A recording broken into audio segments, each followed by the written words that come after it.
तो बच्चों अभी हम लोग क्लास 12th का बिजनेस स्टडीज का सेकेंड चैप्टर के बारे में बात करेंगे। पहला चैप्टर मैनेजमेंट था, उसके सारे टॉपिक्स के बारे में, टॉपिक्स एंड सब टॉपिक्स, जितने भी सारे एलिमेंट्स थे चैप्टर 1 में, हम लोगों ने उसको भली भांति देख लिया, कर लिया। मरमरिंग मत कीजिए, क्लास को ऑब्जर्व करिए, देखिए, सीखिए, समझिए, क्योंकि ये बहुत इंपॉर्टेंट रहेगा आज के लिए। सोच करके ही मैंने रखा था कि इंपॉर्टेंट टॉपिक आज डिस्कस करेंगे हम लोग। आज का जो मुद्दा है वो है प्रिंसिपल्स ऑफ मैनेजमेंट। जैसा कि आपको लग रहा होगा चैप्टर नंबर 2 है प्रिंसिपल्स ऑफ मैनेजमेंट। आपको पता है प्रिंसिपल्स क्या होते हैं? सिद्धांत को बोलते हैं। किसको बोलते हैं? हर किसी के काम करने का सिद्धांत होता है, जीने का सिद्धांत होता है, बात करने का तरीका होता है। तो कुछ ऐसे गाइडलाइंस को प्रिंसिपल्स कहते हैं जो किसी पर्टिकुलर चीज के बारे में हमें इंस्ट्रक्ट करते हैं।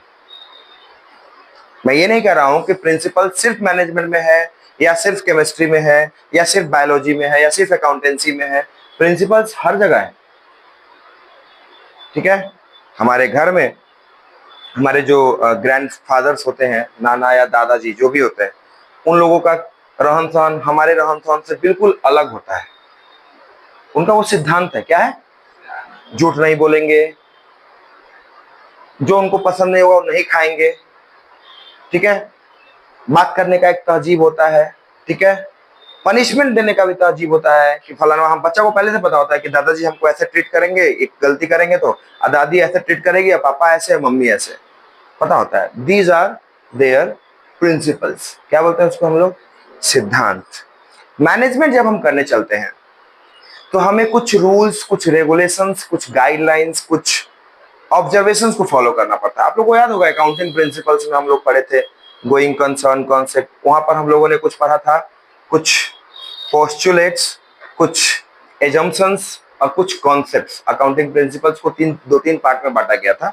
तो कुछ पोस्टुलेट्स थे, कुछ एजम्पशंस थे और कुछ कॉन्सेप्ट्स थे, जिसको हम लोगों ने पढ़ा था मैचिंग कॉन्सेप्ट, तो ड्यूअल एस्पेक्ट कॉन्सेप्ट, याद होगा 11th क्लास में, whatever it was in the theory portion of accounting. Okay, now we have to discuss about कि अकाउंटिंग में प्रिंसिपल्स का क्या काम है सर। यहाँ नियम कानून सिद्धांत का क्या काम है? सॉरी, मैनेजमेंट में इसका क्या काम है? अकाउंटिंग में तो है। तो मैं आपको बताऊं, जब हम ड्राइविंग कर रहे होते हैं तो हम ड्राइविंग से रिलेटेड सारे नियम को पढ़ते हैं कि बाएं से चलना है, राइट जाना है तो इंडिकेटर देना है, फलाने जगह कर, मतलब फलाना कोई मूव लेना है तो हमको ऐसे करना है, हमको वो करना है, हमको ये नहीं करना है। जब हम कॉर्नर पे आते हैं तो वहाँ हॉर्न दबाना होता है, ठीक है। स्पीड कम करना होता है ब्रेकर पे या कॉर्नर पे। तो ये सिद्धांत है, जब हम ड्राइव कर रहे होते हैं तो हमारे दिमाग में ऑटोमेटिकली आता रहता है और हमें गाइड करता रहता है। गाइडिंग फोर्स होता है, क्या बोलते हैं उसको हम लोग? ठीक है। शुरू शुरू में गाड़ी चलाते हैं तो हम लोग क्या करते हैं कि मोटरसाइकिल का एग्जांपल देते हैं, ठीक है। फोर व्हीलर में भी वही होता है।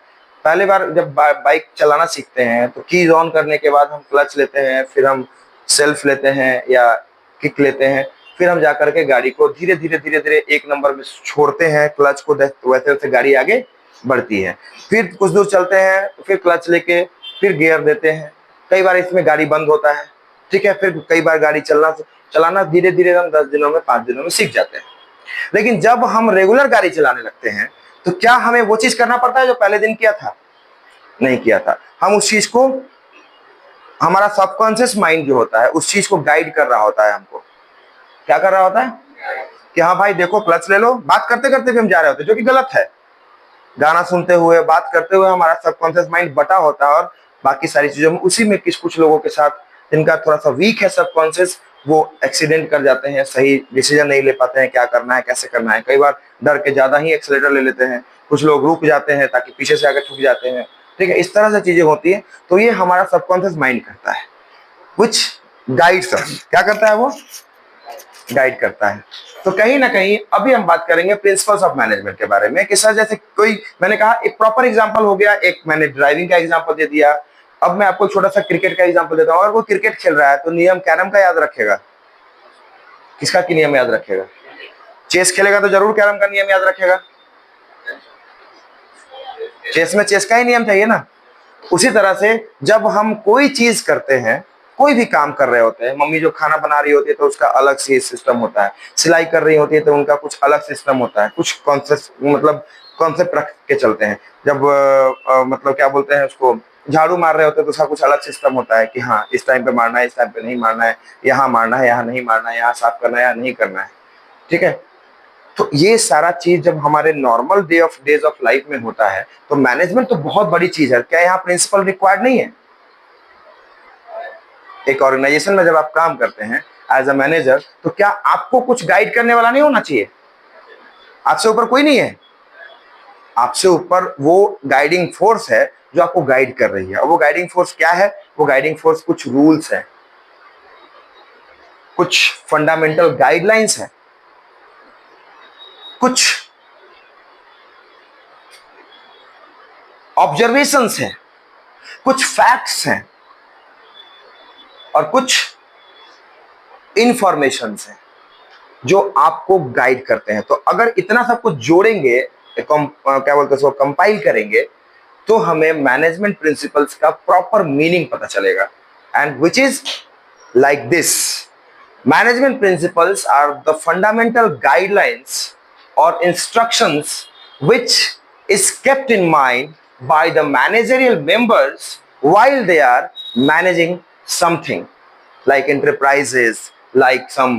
अब देखो टीम मैनेजमेंट भी होता है। अभी देखिए मुंबई इंडियंस है, आरसीबी है, चेन्नई सुपर किंग्स है, आईपीएल में टीम मैनेजमेंट है कि नहीं है? किसको लेना है, किसको छोड़ना है, जिसका मैनेजमेंट सही रहेगा वो अच्छा करेगी सीजन में। ठीक है, किसको छोड़ देना है, किसको पकड़ लेना है, किसको कर देना। अभी देखिए ये सारी चीजें जो होती है टीम मैनेजमेंट का है। तो मैनेजमेंट हर जगह है। सोच कर देखिए थोड़ा था कि देश में 140 करोड़ लोग हैं, क्रिकेट खेलने का मौका मिलता था 15 लोगों को। कितने लोगों को? किसी भी टूर्नामेंट में, किसी भी सीरीज के लिए जो होता था चयन, इसके बारे में पहले भी हम लोग बात कर चुके हैं। तो इसका एक बिजनेस मॉडल आ गया कि भाई देखो 8 गो टीम बनेगा, 25-25 गो प्लेयर रहेगा, 200 प्लेयर को तो एंगेजमेंट हो गया उसमें, और 200 प्लेयर का परिवार चल गया, और 200 प्लेयर अपने साथ साथ मैनेजर रखेगा, स्टाफ रखेगा, ड्राइवर रखेगा, उसके साथ साथ 10-10 लोग भी काम कर रहे हैं, तो 200 प्लेयर को 2000 लोगों को रोजगार मिल गया एक तरह से। उसके बाद उसका फ्रेंचाइज बेचने वाला, मार्केटिंग करने वाला, उन सभी कंपनियों को काम मिला तो वो भी स्टाफ रखेगा, उसका भी रोजगार बढ़ा, राइट। और जो पैसा लगा रहा है उसका इनकम हुआ, वो फिर अलग, मतलब अगर मान लो आईपीएल बिजनेस से 1000 करोड़ कमा के कोई एक फैक्ट्री लगा रहा है लोहे का, उसमें फिर 1000 आदमी काम कर रहा है तो उससे रोजगार मिला। बहुत सारी चीजें हैं जो इंटरकनेक्टेड हैं। Just look, understand and just imagine what I am saying. तो ये मॉड्यूल आया, अब 8 टीम से भी काम नहीं चल रहा था तो बोला 10 टीम रहेगा, कल को पता चले 16 गो टीम रहेगा, पता चले उसके बाद 29 गो टीम हो जाएगा, 29 गो राज्य था। समझ रहे हैं? इस तरह से चीजें होंगी तो फिर ये धीरे धीरे बिजनेस मॉडल बढ़ रहा है। तो कल को क्या होगा कहना संभव नहीं है। वो मतलब जो चीजें मतलब विजिबल नहीं है उसके बारे में, या जो एक्सपेक्टेड है उसके बारे में कंफर्म होके बात करना मूर्खता है। हमारी क्लियर? अच्छा, तो अकाउंटिंग मैनेजमेंट प्रिंसिपल्स क्या है, क्लियरली समझ में आ गया आप लोगों को? What is management principle? Management principles are the fundamental guidelines, rules, regulations और सेट ऑफ रूल्स बोल सकते हैं, which are kept in mind by the managerial members while they are performing as a manager। जितना बार बोलेंगे definition बदल जाएगा, क्योंकि अर्थ को क्या बोलते हैं उसको, इनपुट लेके और प्रोसेस करके आउटपुट कर रहे हैं। जो आप नहीं करते हैं वही आप भी करेंगे, तो आप भी जितनी बार लिखेंगे उतनी बार बदल रटा हुआ रहेगा था ना, वही बोलेंगे। भाई हम अपनी बड़ाई नहीं कर रहे हैं, I am not praising my self. मैं ये बोल रहा हूँ कि कॉन्सेप्ट क्लियर है तो इस साल ऐसे पढ़ा रहे हैं, अगले साल जब फिर पढ़ाएंगे 12th में मैनेजमेंट प्रिंसिपल, तो तरीका बदला हुआ होगा। Because I am just working on it, you are not. You will be able to speak anything or to answer anything very clearly and confidently जब आप इनपुट को लेके और माइंड में प्रोसेस करोगे। प्रोसेस करना पड़ेगा। कंप्यूटर इज अ डिवाइस, पता है ना, इलेक्ट्रॉनिक डिवाइस है। वो क्या करती है, हमसे डेटा इनपुट लेती है, फिर वो प्रोसेस करती है। इतने कम टाइम पे करती है कि आपको पता भी नहीं चलता, लेकिन वो प्रोसेस करती है। सीपीयू नाम है ना, central processing unit. And then it discloses on the monitor as a output. ठीक है, तो वो आउटपुट डिवाइस है मॉनिटर। बात को समझना है, प्रोसेस करो ना, समझो क्या सीखने आए हो, what you have to learn today. आपको लर्न क्या करना है वो सीखिए, उसको सीख करके प्रोसेस करिए, अपनी भाषा में उतारने का कोशिश करिए, लिखिए। उतारने का मतलब कॉपी पे उतारना नहीं, वो पुराना सिस्टम गया, अब आप जो है वो जेनजीज हैं, आप नए जनरेशन में जी रहे हैं, तो आपको तरीका भी नया अपनाना होगा। एंसेस्ट्रल जो वेज ऑफ लाइफ था वो छोड़ दिए। जब हमने अपने घर में आंगन बनाना छोड़ दिया तो पढ़ाई के लिए पुराना सिस्टम को यूज करेंगे। ठीक है, ये सारी चीजें हैं, समझिएगा। सर इसकी शुरुआत कहां से हुई?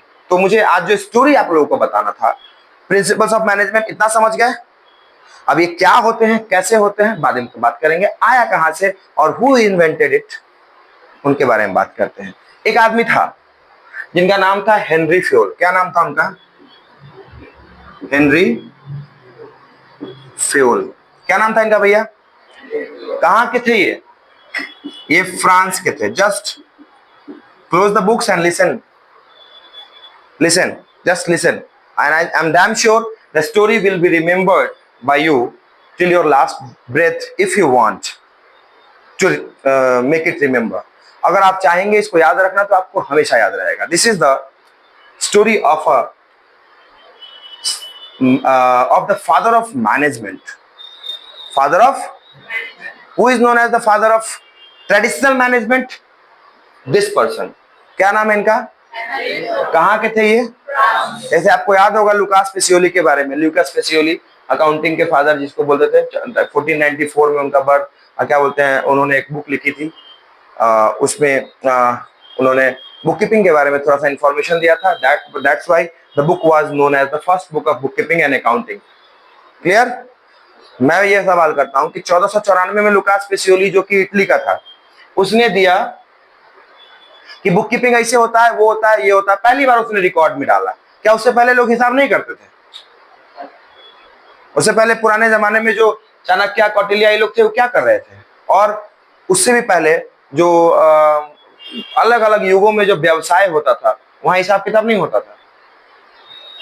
तो इसलिए मैं ये कह रहा हूं कि हम लोग जो फॉलो करते हैं वो सिर्फ और सिर्फ वेस्टर्न चीजों को फॉलो करते हैं। चलिए फॉलो करते हैं मैनेजमेंट। हेनरी फ्योल को फादर ऑफ मैनेजमेंट कहा गया। न्यूटन ने सेब को नीचे गिरते हुए देखा। न्यूटन से पहले भी लोगों ने देखा होगा, किसी ने ऑब्जर्व नहीं किया। उसने ऑब्जर्व किया और उस पर काम करना शुरू किया कि नीचे क्यों गिरा, ऊपर क्यों नहीं गया। Then he found that this is gravity, right. उससे पहले लोग देखा था कि नहीं देखा था? इसलिए जो शुरुआत किया उसी को फादर ऑफ मैनेजमेंट कह दिए। तो मैनेजमेंट के बारे में हेनरी फ्योल अपना एक अच्छा एक्सपीरियंस रखते हैं। तो मेरे बच्चों, जस्ट लिसन द स्टोरी। ये उनका जन्म हुआ था 1841 में। कब ये बॉर्न हुआ थे? He was born in 1841 and in 1860 उन्होंने एक माइनिंग इंजीनियरिंग का कोर्स होता है, उसको कंप्लीट करके एक कोल माइन कंपनी में लग गए थे एज अ माइनिंग इंजीनियर। ठीक है, टेक्नीशियन वगैरह का जॉब होता है ना, उस तरह का जो माइनिंग इंजीनियर के तौर पे वो उसमें लग गए थे। अब बोलो इंजीनियर है, वो क्या है? कौन सी का प्रिंसिपल दे रहा है? मैनेजमेंट का। ठीक है, तो इसलिए ध्यान देना, माइनिंग इंजीनियर के तौर पे इन्होंने कितने साल के उम्र में वो डिग्री ले ली थी? आप में से बहुत सारे लोगों का उम्र 17, 18, 19 होगा।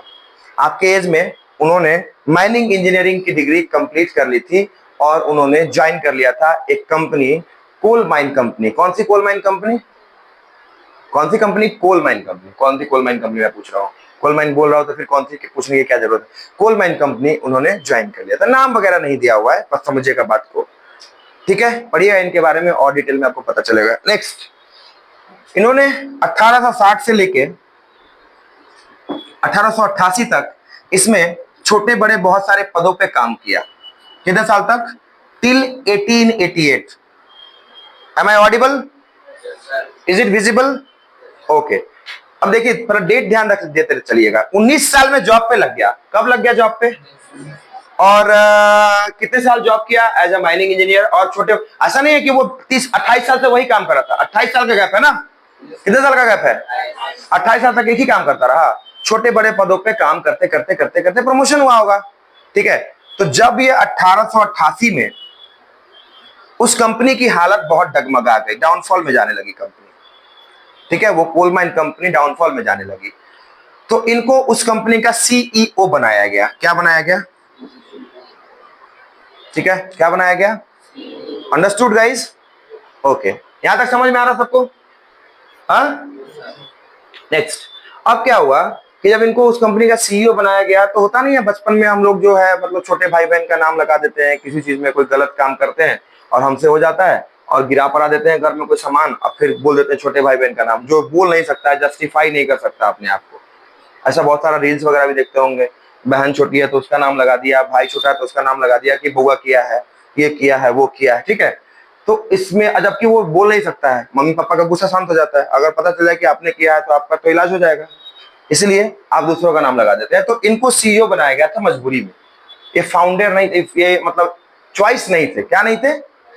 कंपनी डूब रही थी तो इनके माथा पर बम फोड़ने के लिए कि ये सीईओ है, एक आध साल में डूबी जाएगी, तो इसी के माथा पर बम फूटेगा कि इसी के कारण डूबा है, तो इनको सीईओ बनाया गया। अब हम आज तुमको बोले कि वो अरे एक कंपनी तुमको चलाना है, अब तुमको जैसे चलाना है वैसे चलाओ, पैसा तुम्हारा, रिसोर्स तुम्हारा, आदमी तुम्हारा, ये जगह तुम्हारा, ये कंपनी तुम्हारी, ओवरऑल तुम हो इस कंपनी के, तुमको उस कंपनी को चलाना है, ठीक है। अब तुम क्या करोगे? अपना अपीयरेंस लगाओगे, जीना तो तुमको भी है, 28 साल काम कर लिए हो, है ना, जीना तो तुमको भी है ना। तुमने सोचा कि सर क्या करें क्या करें क्या करें, तुमने अपना दिमाग लगाना शुरू किया। हर आदमी अपना अपना दिमाग लगाएगा। अगर मैं अभी आप सबको 1-1 हजार रुपया दूं और बोलूं जाओ खर्च करो, तो सब आदमी अलग अलग चीज खरीदेगा, खरीदेगा ना। जब इतना डिफरेंस है हमारे चॉइस में, तो मैनेजमेंट में भी तो डिफरेंस होगा। समझ में आया बात? इन द सेम मैनर 88 में इनको सीईओ बनाया गया। तब तक 88 में 1888 से 1918 तक कितना साल होता है?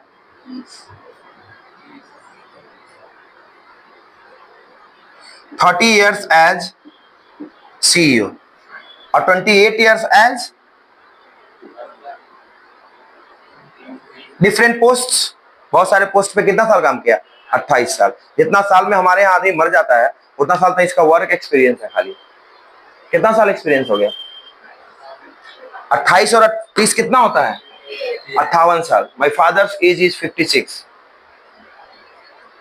सोच लो, ठीक है। 55-56 साल के एज में, आज से लगभग 13 साल पहले मेरी दादी का डेथ हो गया 2013 में। 55-56 साल की थी मात्र उस समय, ठीक है। एक तरह समझो कि मतलब 60 के अंदर ही थी, एक्सपायर कर गई थी। तो मोटा मोटी ये 58 साल का जॉब, उस आदमी का जॉब एक्सपीरियंस कितना साल का था? ठीक है। और सीईओ बहुत बड़ा पोस्ट होता है। आप गूगल का सीईओ को दूसरे किसी कंपनी में जाने की जरूरत है, उससे ऊपर कहां जाएगा वो? प्रमोशन क्लर्क मैनेजर ना लेता है, सीईओ बन गया था, तो उसने सोचा कि उस कंपनी को उबारना है। जब ये 1918 में रिटायरमेंट लिए ना,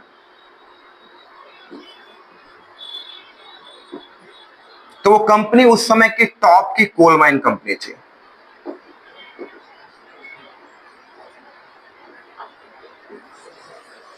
कुछ तो किया होगा, है ना। गांव के बगल में, मोहल्ला में अगर कोई बैंक का एग्जाम निकाल लेता है ना, तो 50 आदमी जाते हैं पूछने के लिए कि ओ भैया कैसे हुआ था। तुम नहीं जाओगे, तुम्हारे पापा मम्मी भेजेंगे, जो ना रोका साथ बैठ के बताओ ना कैसे कैसे एग्जाम दिलाई है, कैसे कैसे निकल रही है, तो नहीं पता कर, तू तैयारी कर, तोरो निकलता हो। कोई सिपाही बन जाता है, कोई दरोगा बन जाता है, कोई बीपीएससी यूपीएससी क्रैक कर लेता है, कोई अच्छा बिजनेसमैन होता है, कोई अच्छा कॉलेज में उसका एडमिशन हो गया, कैट निकाल लिया उसने, मैट निकाल लिया उसने, तो पूछता है लोग कि कैसे हुआ, पूछता है ना, अरे बोलो। तो भैया ये कंपनी डूबती हुई कंपनी को टॉप पे ले गया, तो इससे नहीं पूछा होगा कोई? हाँ, कब पूछा? रिटायरमेंट के बाद जब ये बैठे, तो इनको मतलब 7 साल और जिया, 25 में मर गया। रिटायरमेंट जिया भी तो 86 साल तो जी लिया, 85 साल, अब क्या चाहिए, ठीक है। तो 7 साल और जिया, 18 में रिटायर हुए और 25 में एक्सपायर कर गए। उस बीच में उन्होंने बहुत सारी मैनेजमेंट की किताबें लिखी। तो लोगों ने पूछा कि हो भैया आपने क्या किया था ऐसा फ्योल भैया, आपने ऐसा क्या किया कि आपका जो है डूबती हुई कंपनी को आपने टॉप के ऊपर पहुंचा दिया, one of the best companies में। टॉप की कोल माइन कंपनी कहने का मतलब नहीं कि यही बेस्ट थी, टॉप की कंपनी में पहुंचा दिया इसको, ठीक है। तो इस सीजन से पहले पंजाब ने कभी 6 मैच लगातार जीता था? किसने पहुंचाया? श्रेयस अय्यर ने। किसने? साउथ का बंदा आके नॉर्थ की टीम को जिता रहा है, ठीक है, और दिल्ली का आदमी जाके साउथ से बेंगलोर से खेल रहा है, ठीक है। यही होता है डाइवर्सिटी, है ना। एसएसटी में तुम लोग पढ़े होंगे डाइवर्सिटी, राइट। चलो आगे बढ़ते हैं, उस पर ज्यादा बात करेंगे तो बात कम पड़ जाएगा, टाइम ज्यादा हमारे पास नहीं है। तो इसने कुछ ना कुछ किया होगा। इन्होंने क्या किया? उनका कंट्रीब्यूशन कहलाता है मैनेजमेंट में। तो हेनरी फ्योल का कंट्रीब्यूशन मैनेजमेंट के फील्ड में क्या है, तो मैं आपको लिख देता हूं, the contribution of Henry Fayol in the field of management.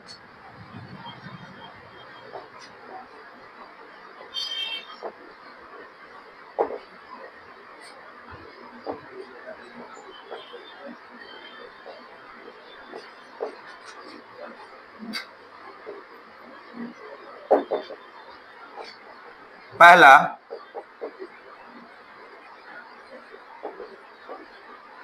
he has divided the functions of management in 5 groups। आप लोगों ने फंक्शंस पढ़ा है ना?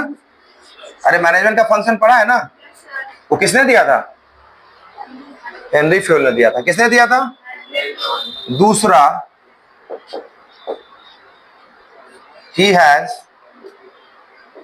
given 14 golden principles of management. इन्होंने 14 गोल्डन प्रिंसिपल्स दिए थे हेनरी फ्योल के मैनेजमेंट के। किसके? 14 गोल्डन प्रिंसिपल्स किस चीज के दिए थे? मैनेजमेंट के प्रिंसिपल्स के 14 दिए थे इन्होंने। 14 टाइप के मैनेजमेंट प्रिंसिपल्स इन्होंने प्रोवाइड कराए थे। जिसके बाद इन्होंने कहा कि मैंने 14 प्रिंसिपल्स, इन्होंने कहा कि भैया मैंने 3 काम किया। कितना कंट्रीब्यूशन था इनका? 2 मैंने लिखा है, एक और लिखूंगा। तो लोगों ने पूछा कि क्या क्या किया बताइए, तो इन्होंने कहा कि देखो मैनेजमेंट एक प्रोसेस है। क्या है? Switch on switch off mode में नहीं होता है मैनेजमेंट की बटन दबाया स्विच ऑन हो गया, बटन बंद किया स्विच ऑफ हो गया। उसमें भी प्रोसेस होता है, फिजिक्स में पढ़े होंगे, ठीक है। तो इन्होंने कहा कि मैनेजमेंट एक प्रोसेस है, और प्रोसेस है तो इसमें कुछ फंक्शंस है, 1 2 3 4 5 6 ऐसे करके। तो 5 फंक्शंस इन्होंने मैनेजमेंट के डेवलप किए थे। Planning, organising, staffing, directing, controlling, जो हम लोगों ने लास्ट चैप्टर में फंडामेंटल ऑफ मैनेजमेंट में पढ़ा है, वो आपका हेनरी फ्योल के द्वारा ही दिया गया है। किसके द्वारा दिया गया है? हेनरी फ्योल के द्वारा ही दिया गया है। दूसरा, इन्होंने कहा कि भैया हम दूसरा काम क्या किए? दूसरा काम इन्होंने कहा कि देखो भाई 14 गोल्डन प्रिंसिपल हमने दिए हैं, और 14 गोल्डन प्रिंसिपल्स मैं आपको बताऊंगा, बहुत जगह पूछा जाता है, किताब ही है इसकी, एमबीए में भी बीबीए में भी पढ़ाई जाती है। और वो 14 गोल्डन प्रिंसिपल्स में से अगर आप या आपके पेरेंट्स या आपका कोई भी सगा संबंधी कोई भी उस 14 में से अगर 10 प्रिंसिपल्स को भी फॉलो करता है, तो I can say with guarantee that उसका बिजनेस कभी डाउनफॉल में नहीं जाएगा। अगर वो मैनेजमेंट के 14 प्रिंसिपल्स के 14 का प्रिंसिपल याद रखता है, कोई बात नहीं है, लेकिन अगर उसमें से 10-12 भी याद रखता है और उसको फॉलो करता है honestly, then it will never let down. कभी वो नीचे बिजनेस नहीं जाएगा ग्राफ उसका। 14 प्रिंसिपल्स मैं पढ़ाऊंगा एक एक करके, एक दिन में तो होगा नहीं, इतना समझ लीजिए। उस 14 प्रिंसिपल्स को पढ़ाने में ही मुझे कम से कम 1.5 क्लास चाहिए, 1.5 क्लास चाहिए।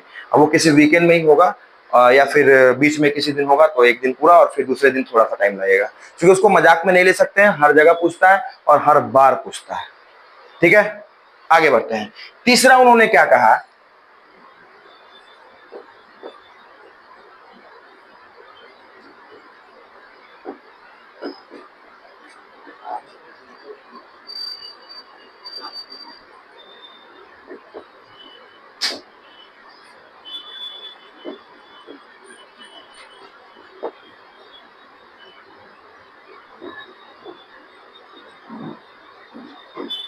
He had separated the managerial, non-managerial and technical members। उन्होंने क्या किया कि जो मैनेजरियल मेंबर है, अब यहाँ 20 लोग हैं, 4 लोग मैनेजमेंट का हिस्सा है। क्या एक स्कूल में 50 टीचर्स होते हैं, क्या सारे लोग मैनेजमेंट का हिस्सा होते हैं? कुछ लोग ओबे करते हैं, एक टीचर इंचार्ज होता है, एक सीनियर कोऑर्डिनेटर होता है, एक जूनियर कोऑर्डिनेटर होता है, एक आपका क्लर्कियल वर्क सारा करता है, एक सीबीएसई का सारा काम देखता है, एक एग्जाम में क्लर्क कैसे कराना है उसका एग्जामिनेशन कंट्रोलर होता है, एक कंप्यूटर का लैब असिस्टेंट होता है, बाकी सब मैनेजरियल मेंबर है। क्या है? ठीक है। तो मैनेजरियल मेंबर को इन्होंने कहा कि देखो भाई, कभी भी कोई बिजनेस करो, कोई भी कंपनी चलाओ, तो पहले मैनेजरियल मेंबर को अलग कर दो, और जो नॉन मैनेजरियल है, जो फॉलो करेंगे, ओबे करेंगे बाकी लोगों को, उनको अलग रखो, और टेक्निकल मेंबर्स को भी अलग रखो। साइंस वालों को कॉमर्स का काम देंगे, कॉमर्स वालों को साइंस का काम देंगे, दोनों में से कोई नहीं कर पाएगा। आपको पता होगा एयरफोर्स में एक बहाली आती है ग्रुप एक्स की, और ग्रुप वाई की भी बहाली आती है। ग्रुप वाई होता है नॉन टेक, और जो ग्रुप एक्स होता है वो टेक होता है। टेक वाला में सिर्फ साइंस वालों को होता है, और ग्रुप वाई वाला जैसे ग्राउंड ऑफिस हो गया, ग्राउंड मैन हो गया, या फिर आपको ऑफिस में हो गया, जो आपका क्या बोलते हैं उसको, कैश काउंटर, टिकट चेकर, ये सब बहुत सारी चीजें होती है, उतना डिटेल में हम नहीं बता सकते आपको, लेकिन होता है। तो ग्रुप वाई ग्रुप एक्स होता है। तो इन्होंने कहा कि 3 काम मैंने किया। पहला काम बताया, मेरे साथ रिपीट करें आप लोग भी। पहला काम इन्होंने कहा कि 5 फंक्शन दिए हैं। क्या दिया इन्होंने? पहला 5 फंक्शंस दिए हैं। इसके अलावा भी 2 फंक्शन मैंने आपको बताए थे, बजटिंग और कम्युनिकेटिंग, बताया था ना, वो भी मैनेजर का ही काम है। किसका काम है? लेकिन वो दूसरे मैनेजरियल दूसरे लोगों ने दिया था, वो हेनरी फ्योल ने दिया था। और भी लोगों ने मैनेजमेंट का थ्योरी दिया है, और भी लोगों ने मैनेजमेंट का थ्योरी दिया है, सिर्फ हेनरी फ्योल ने दिया है, और भी लोगों ने मैनेजमेंट का थ्योरी दिया है। ठीक है, यहां पे बात करते हैं दूसरा काम इन्होंने क्या किया। इन्होंने 14 प्रिंसिपल दिए, किस चीज के? मैनेजमेंट से रिलेटेड। किस चीज से रिलेटेड 14 प्रिंसिपल दिए बेटा? इन्होंने 14 प्रिंसिपल्स दिए मैनेजमेंट से रिलेटेड। उस 14 प्रिंसिपल्स को हम लोग एक एक करके पढ़ेंगे। बहुत प्यारा है, बहुत समझ में आएगा अच्छे से। 1-2 छोड़ के अगर दिमाग लगाने की जरूरत ही नहीं पड़ेगी, सब कुछ इजी होगा। 1-2 पे थोड़ा सा समझाना पड़ेगा मुझे, तो मैं पहले ही क्लियर कर दूं, बाकी सब आपको आसान लगेगा, और वो भी आसान लगेगा समझने के बाद। समझ में आया?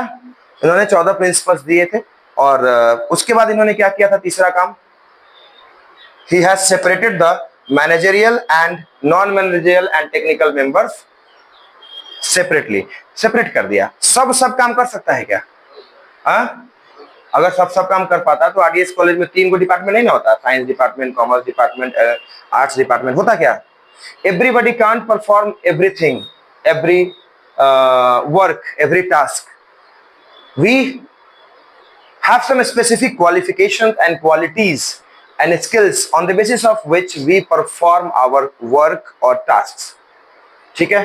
If we have the qualities of everything, little सब कुछ की क्वालिटी हमारे पास है, तो हम ऑलराउंडर कहलाते हैं। But master of everything is master of none. हर चीज का मास्टर किसी चीज का मास्टर नहीं होता है। अगर आपको सब कुछ आता है इसका मतलब आपको कुछ नहीं आता, स्पेसिफिकली आपको कुछ भी नहीं आता है। अब विराट कोहली कहेगा कि हम बैटिंग कर सकते हैं, अच्छा फील्डिंग तो हम अच्छा करवे करते हैं, कीपिंग भी करिए लेते हैं, बॉलिंग हम ओपनिंग करेंगे।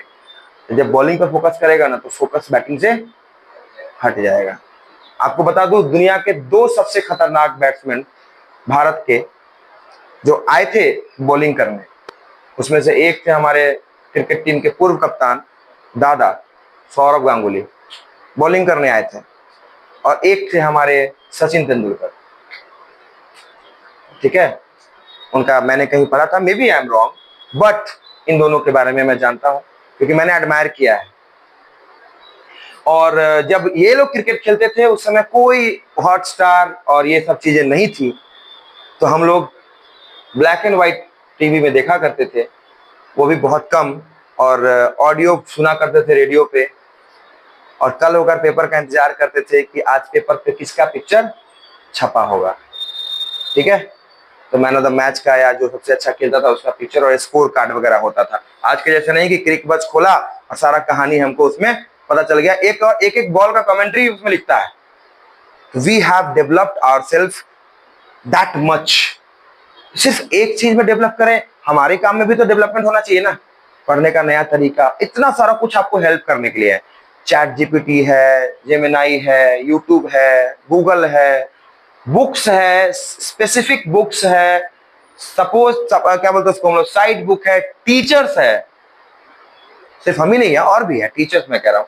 तो आपको अब क्या चाहिए? अपने आप को चिढ़ते फाड़ते हुए आगे निकालिए ना, बाकी दुनिया को हटा दीजिए, साइड कर दीजिए। जब आपकी धमक होगी ना, जब आपका ऑरा आएगा मार्केट में, तो आपके साइड हो जाएंगे सारे लोग जो आपको डिस्ट्रैक्ट करने वाले होंगे। अपना फोकस इतना क्लियर रखिए कि बाकी सारी चीजें अपने आप साइड हो जाए। मैंने जो बताया क्या ये आसान था क्या इनके लिए? 58 years of working experience, 30 years as CEO और 28 years as different posts, है ना। और उसके बाद इस बंदे ने 3 मेजर वर्क करके दिए जिनके कारण इनको आज भी फादर ऑफ ट्रेडिशनल मैनेजमेंट कहा जाता है। Henri Fayol is known as father of, सीधा बोला रहा है फादर ऑफ ट्रेडिशनल मैनेजमेंट तो इसको कहेंगे आप, सीधा बोला रहा है फादर ऑफ मैनेजमेंट तो वहां ध्यान रखना है अगर कुछ नहीं दिया हुआ है तो हेनरी फेयोल, ट्रेडिशनल मैनेजमेंट दिया हुआ है तो भी हेनरी फेयोल, और आगे कुछ दिया हुआ है साइंटिफिक मैनेजमेंट दिया हुआ है तो वहां एफ.डब्ल्यू. टेलर है जो कि नेक्स्ट टॉपिक में हम लोग बात करेंगे। आधा चैप्टर खत्म होने के बाद साइंटिफिक मैनेजमेंट की बात करेंगे हम लोग, ठीक है। तो ये समझ गए आप लोग? क्या आज का ये जो टॉपिक था ये कुल मिलाकर ठीक है, अभी समझ में आ रहा है? तो अभी हम लोग जो 2 काम करेंगे, मैनेजमेंट प्रिंसिपल्स का डेफिनेशन लिखेंगे और उसके साथ साथ हम लोग उसके कुछ फीचर्स लिखेंगे और तब जाकर के हम लोग इस क्लास को एंड करेंगे, ठीक है। समझा निशान?